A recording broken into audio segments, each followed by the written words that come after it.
Hello guys, welcome to my channel. இன்னைக்கு நம்ம video என்ன பார்க்க போறோம்னா, கிரவுண்ட் டைல் மெயிலுக்கு கிரவுண்ட் டைல் ஃபீமேல போட்டு ground tile original ground tile எப்படி ப்ரீட் பண்றது அப்படின்னு பற்றி தான் பார்க்க போறோம். இதுக்கு நான் சூஸ் பண்ணிக்கிறது ரெட் கலர் கிரவுண்ட் டைல், பாடியில மட்டும் ஒயிட் கலர்ல இருக்கும். பிளாக் கலர் ஃபீமேல் தான். பிளாக் கலர் ஃபீமேல் பார்த்தீங்கன்னா ஃபுல் பிளாக்ல இருக்கு.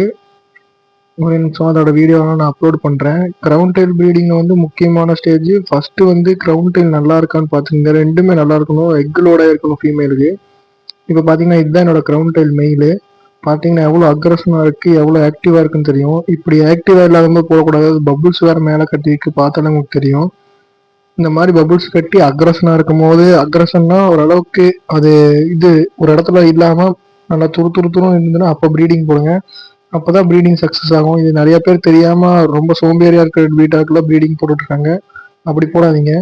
இது பாருங்க, இது எவ்வளவு ஆக்டிவா இருக்குன்னு பாருங்க. இதுக்கு மேல பபுள்ஸ் உடையாம இருக்காங்க. இது மட்டும் போட்டிருக்கேன் நானு, பாலித்தீன் கவரு. இது பாருங்க, ஆக்டிவாவே தான் இருந்துட்டு இருக்கு, ஆக்டிவா எல்லாமே இல்லை. டே 2ல நான் ஃபீமேல் ரிலீஸ் பண்றேன். ஃபீமேல் ஃபுல் பிளாக், நான் சொன்ன மாதிரியே பாத்தீங்கன்னா தெரியும். நல்ல எக் லோட் ஆகி தான் இருக்கு, ஃபுல் எக் லோட் ஆகி தான் இருக்கு. பாத்தீங்கன்னா தெரியும். இதுவும் கிரவுண்ட் டைல் ஃபீமேல் தான். பாத்தீங்கன்னா உங்களுக்கு நல்ல டீட்டெயிலா தெரியும். இது டே 2ல ரெண்டையும் ரிலீஸ் பண்ணிட்டேன். டே 3ல பாத்தீங்கன்னா எக் வச்சிருச்சு. இந்த கார்னர்ல பாத்தீங்கன்னா தெரியும். ஃபீமேலும் ஒரு ஓரத்துல நிக்குது. இப்படி அது ரொம்ப இதாகிடுச்சுன்னா அப்படி ஓரத்துல நின்றோம். இந்த டைம்ல தான் ஃபீமேலை நீங்க எடுத்துடணும். இந்த டைம்ல ஃபீமேல் எடுக்காம விட்டீங்கன்னா ஃபீமேல் இறக்குறதுக்கு கூட வாய்ப்பு இருக்கு. ஏன்னா அது முட்டையை காப்பாத்துறதுக்காக அது இது பண்ணிடும். இப்போ பாத்தீங்கன்னா டே 3 பாத்தீங்கன்னா தெரியும். நல்லா குட்டியெல்லாம் ஓரளவுக்கு ஹேட்ச் ஆகி மேலே கீழே போயிட்டு வருது. இங்க பாத்தீங்கன்னா தெரியும்.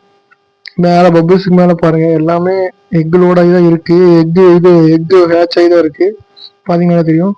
இது டே 4ல அது என்ன பண்ணுன்னா, அது முட்டை கீழே விழுந்துடும் அந்த குட்டி.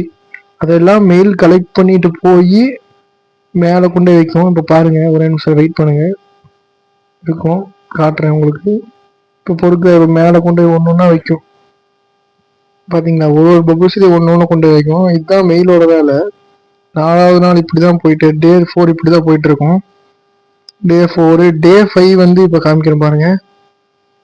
டே 5 பாத்தீங்களா, ஹேட்ச் ரேட் எப்படி இருக்கு பாருங்க. ஹேட்ச் ரேட் எல்லாம் இந்த கீழே இருக்கிறது எல்லாமே குட்டி தான். சைட்ல கிளாஸ்ல ஒட்டிக்கிறது எல்லாமே குட்டி தான்.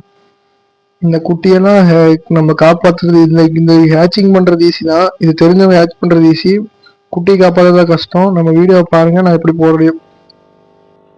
நீ இந்த குட்டி எப்படி காப்பாத்துறது, என்னென்ன ஃபுட்டெல்லாம் போடணும், இந்த ஸ்டார்டிங்ல என்னென்ன ஃபுட்டு கொடுக்கணும், நம்ம வீடியோவில் தொடர்ந்து போட்டுக்கிட்டே இருப்போம். ஷார்ட்ஸாவோ இல்லை வீடியோவோ வரும். கண்டிப்பாக பாருங்கள், உங்களுக்கு யூஸ்ஃபுல்லாக தான் இருக்கும். யூஸ்ஃபுல்லாக இருக்க மாதிரி தான் வீடியோ போடுவோம். தேங்க்ஸ் ஃபார் வாட்சிங். மறக்காமல் நம்ம சேனலை சப்ஸ்கிரைப் பண்ணிக்கோங்க. மறக்காம சர்ப்ரைஸ் பண்ணுங்க. தேங்க்யூ.